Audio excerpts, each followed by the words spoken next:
Hello everyone, this is JL Aviation here, bringing you today a very special unboxing from a Gemini Jets model that is very rare to find nowadays, but I was able to find on eBay. I got this shipped in quite a bit ago, but I finally got to recording it today. And yeah, I'll be starting right with the box that it came in.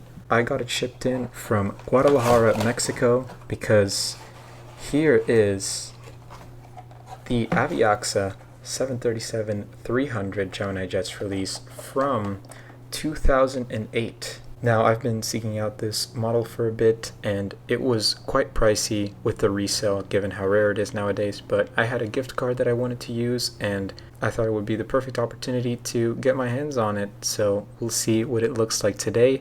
Now, it is secondhand, of course, because it is so rare to find nowadays. We'll see how it looks, and hopefully it is in great condition as it looked like in the photos. And here is the box, the Aviacsa model. Now, Aviacsa was a low-cost airline based in Mexico. They were pretty big during their time in the late 90s, early 2000s. They flew all around the country and also flew internationally, mostly to the US. I know they had a big presence in Vegas as well. In the early 2010s, unfortunately, the airline ceased operations. It was very financially unstable, and its flights ended quite abruptly from what I remember during that time.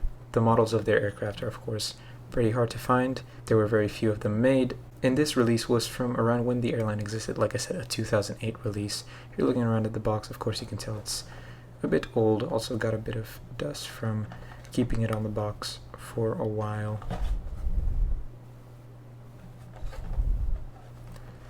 Here's the inside flap, the info on the 737-300 family and the first gen family. You can pause if you'd like to read the specs on the model, tail number, everything,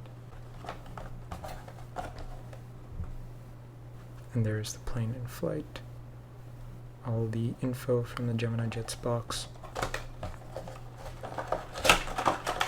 And here it is, pretty simplistic kind of box cover compared to the newer releases. Here is the Aviacsa 737-300. Looks beautiful already. Excellent condition for this model. Nice. Now, pause and look at it more in depth. And here is the Aviacsa 737-300. Zoom in for a bit so you guys can see well.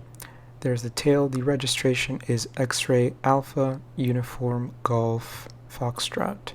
There's the tail. If anyone knows what the Aviacsa logo represents, I'd be very interested in knowing. You can let me know in the comments because I've tried looking it up. And you can see that it is a face with a pretty complex design around it.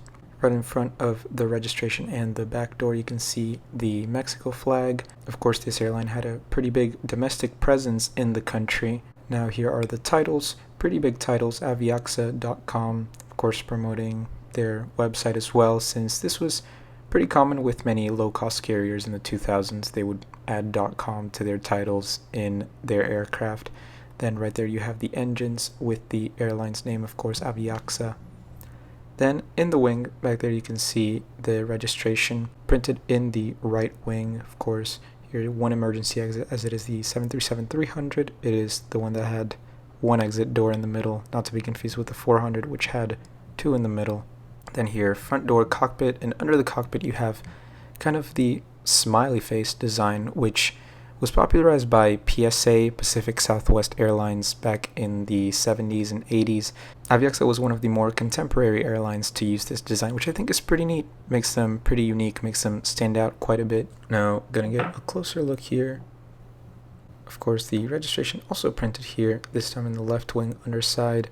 Here's the Gemini Jets logo, right next to where you put the stand if you want to. Front cargo door, there's pretty good look at the smile. Front gear with the part of the registration on it. Back cargo door. Here's a view from the back. You can see the APU kind of pointing down.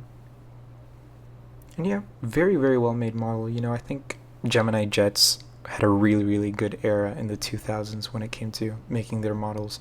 They're not as highly detailed as they are nowadays, but I still think that they're pretty well built. They're very well balanced. You know, this one isn't tail heavy. It's not like some of the A319s or A320s from this era that were pretty tail heavy and would usually kind of fall back. Yeah, these are really well made. I don't have that many 737 Classic models, so it's really nice to get my hands on another one, and especially one for a kind of long gone Latin American airline, because I've been really interested in collecting these as of lately. If you have seen my videos on my Pluna 737s or the Aerogal 757s, and now this Aviacsa 737. I also like putting all of them kind of together on my shelf, and I'm really glad to have it as part of my collection nowadays. And that is all I got for this review today. It's a bit of a shorter one today, but of course I wanted to showcase this model. I think it's very special, and I'm very glad to have finally got it after seeking it out for a while. I'll definitely be on the lookout for other Aviacsa models. I know El Aviador has released one, so maybe I'll get that one as well one day. It's really unfortunate that this airline is long gone, but Mexico's airline market is very, very competitive, and it has taken other airlines as well with it, as like the original Mexicana and Interjet and Aeromar don't exist anymore, for example. But it's nice to keep their memory alive with models like these. And yeah, I'd like to thank you all for watching today. If you're new to the channel, please like, subscribe, and leave a comment. Let me know what you thought about the model. Let me know what you think about Aviacsa, if you're also familiar with the airline or if you hadn't heard of it before. I remember once I was at Cancun airport and I saw many of their old aircraft parked, and this had been like years after the airline had ceased operations, so it was very interesting to see many of their 737s just kind of still around but not flying, unfortunately. Stay tuned for many more unboxings coming. I'll try to crank them out more frequently now that I've gotten more models as of recently. And yeah, stay tuned for more. I'll also be editing more trip reports on new airlines for me, so make sure to stay tuned for all of that. I will see y'all in the next video, and have a great day wherever you're watching from.